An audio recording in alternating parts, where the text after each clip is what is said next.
Hello everyone, my name is Liam Mulholland and this is a presentation on behalf of the Private Family Network. You're going to hear a lot about this in months to come.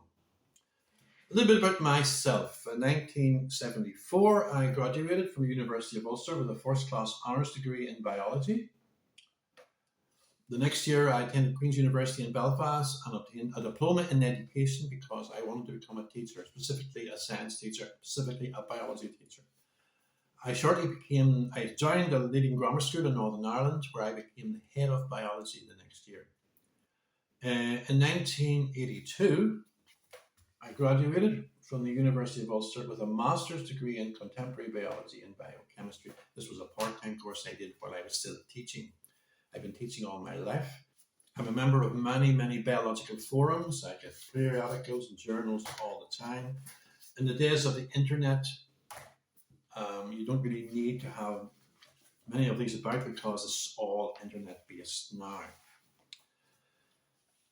But I have a confession to make to each and every one of you, and I am not proud of it.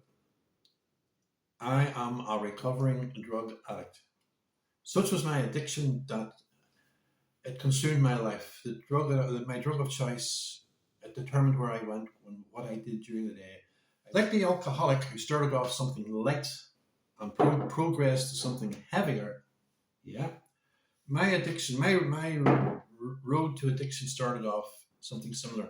About 35 years ago, I bought one of those large first mobile phones, big bulky thing, yeah. And then a few years later, I got one of these babies, the little Nokia, and I could text, and people could text me back. Oh, then I got one of these. This maybe look real sexy, James Bond, a flick phone. But the big one for me was when I got a smartphone. Yeah, I was able to text people. I was able to take selfies. I was able to go to YouTube. I was able to communicate in all sorts of forums that I never thought existed before, only on my laptop. I could watch YouTube videos. I could watch football matches, get football scores, everything, weather forecasts. And the big drug for me was social media and getting involved in different social media platforms like Facebook and Instagram and Telegram and putting up my ideas and waiting for the response. I couldn't wait to get the comments. That was feeding my ego and feeding my addiction. So what is addiction all about? We need to look at the biochemistry behind addiction. Yeah. Do you remember that moment when you done your driving test and at the end of it the examiner turned around and said to you, well, Mr. Jones, I'm pleased to tell you you've passed your driving test. Remember that feeling of euphoria came over you, of sheer joy and ecstasy? Do you remember your team scoring the winning goal in the cup final? And that feeling of euphoria and ecstasy came over you, yeah? Remember being in love and that happiness feeling? Those were all created by your body producing a chemical, a neurotransmitter called dopamine. Dopamine is the pleasure hormone. And they all come from thoughts, because they are all thoughts. But there are chemicals that will cause a release, an overproduction of dopamine. First one is nicotine. This is why cigarettes are so addictive. Nicotine, alcohol causes a lot of dopamine secretion. Then cocaine releases far more dopamine than alcohol will, and then heroin. Heroin produces more dopamine than all those different stimuli. The trouble with stimuli like that and mass production of dopamine is when the stimulus isn't there and when the dopamine is not released, there is a massive withdrawal. Yeah. So if I was to drive off in the morning and forget my cell phone, I would feel horrible because I haven't got my fix with me. Yeah. This video is all about the dangers of cell phone addiction. And I'm going to put links below this video for you to watch, because to understand the dangers, you have to understand the brain.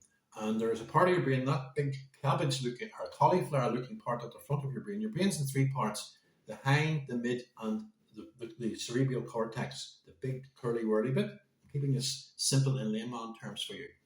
That controls your emotions, It controls your happiness, your pleasure, your motor skills, your learning skills. It's everything that is human is located there. The cortex of your brain controls emotions, it controls your happiness, your sadness, your ability to converse, your behavior, your personality. Everything that is human about you is all to do with the development of your cortex. And it doesn't develop properly until you're about 11 or 12 years of age.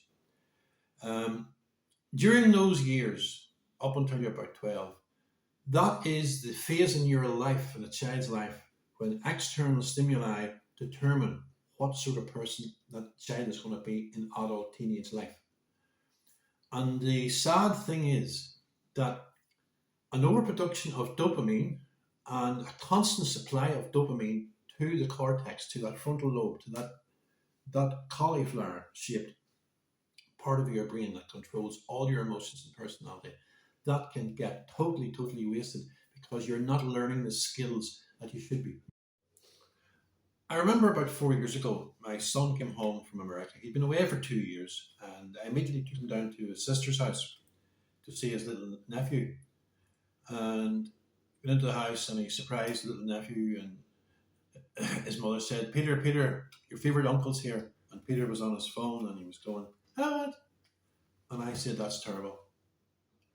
And my son said, Dad, I was getting the bus to JFK Airport yesterday, and it was a 6 mile drive. And in front of me, this little kid, the same age as Peter, went into, I thought he was going into an epileptic fit, Dad. I can't really say in words what he was doing, but I'll imitate him. And he went, and his dad came over and said to him, Rocky, it's okay, Rocky. There'll be Wi-Fi when we get to the airport. Yeah.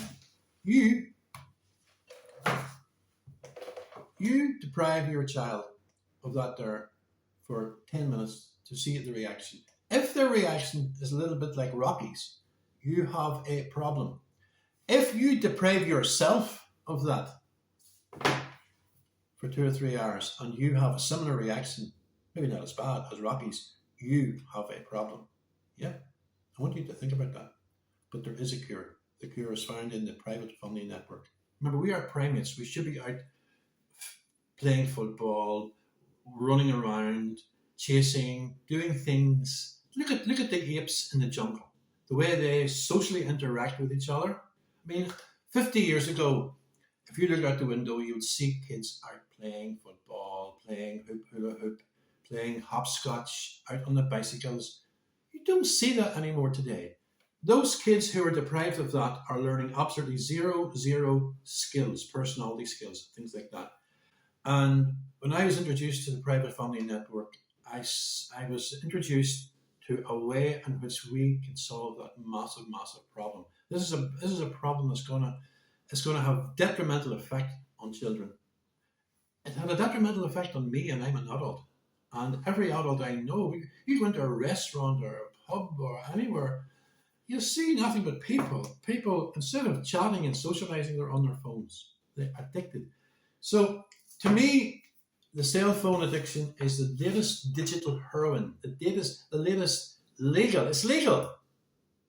This is legal to have one of these things, but it's creating more dopamine than heroin and cocaine and all those other addictive drugs combined, because everybody has one of these. And it's important that you control your children's addiction to this deadly object. And that's not everything.